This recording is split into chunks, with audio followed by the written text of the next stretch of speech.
I miss having coffee with him in the morning, just the two of us sitting on our patio, looking out at the neighborhood. That's what I miss the most, and that's never coming back. My husband was Andrew Wadsworth. He was a passionate supporter of the Third Ward, member of the Third Ward board for almost 18 years, and advocate for everything that happens here. This was his favorite place in the world. He was always engaging with others, and I wasn't the only person who got to share in the joy of his persona and his energy. I have had the greatest love of my life, and no one can ever take that away from me. He's with me always, and I am better for it. Thank you for joining us today as we honor the life and legacy of our dear friend and colleague, Andrew Wadsworth. Andrew was more than a resident of the historic Third Ward. He was a tireless advocate, a committed board member of the HCWA, and a dear friend to so many of us here. His passion for living and enjoying this neighborhood helped shape the community we all enjoy today. When Andrew drafted his obituary, Tracey informed me that he wanted all donations to go to the Historic Third Ward Association. But that was it. And as we started to get donations, we started kind of an internal discussion with Tracey and a couple other key people who knew Andrew well, and decided that this was the appropriate way to not only remember him, but use those donations.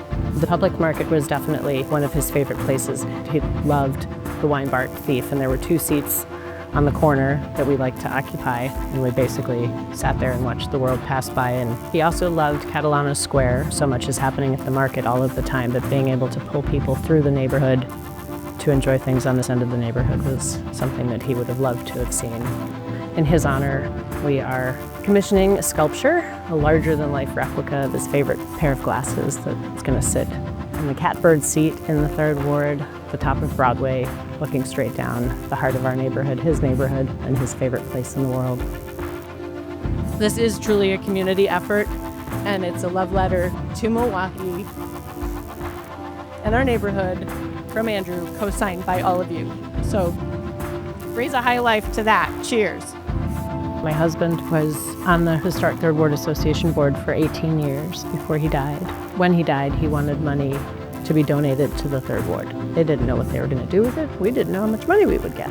So we formulated a little group. There were 5 board members that had served with Andrew at various times in his 18 years, and myself. And we talked about what we were trying to accomplish and how we thought we might do that, came up with a collection of ideas. There was one thing that I had seen in my travels after Andrew passed away in Cape Town, this amazing, huge pair of glasses. Later I found out it was, I think, a pair of sunglasses that were Nelson Mandela's, but some sculptor had created them, and they sat right on the shore looking out to the sea. One of the things I like about public art is when it has some whimsy. When we first sat around the table and we talked about an art piece to remember Andrew, and his glasses rose to the fore in all of our discussions. He was also a bow tie guy. We went down that path for a little bit. We came back to the glasses. The signature blue frame is where we landed. His glasses were his love language. Then we looked at finding somebody who could do the work. And when I reached out to Brandon, I had met him many years ago with my husband. What I hadn't realized was how long the two of them had had a business relationship.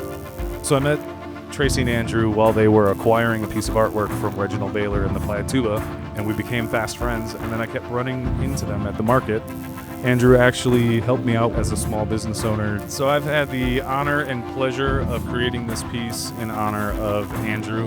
We had an entire team of people from the House of RAD that were helping create this piece, as well as the glasses you're wearing. So these glasses, titled Near and Far, are 22 feet wide by 23 feet long and 7 feet tall. What we did do is add a little cutout in the bridge to make sure that there was an A, something that referenced Andrew specifically, and it wasn't just a copy of his glasses.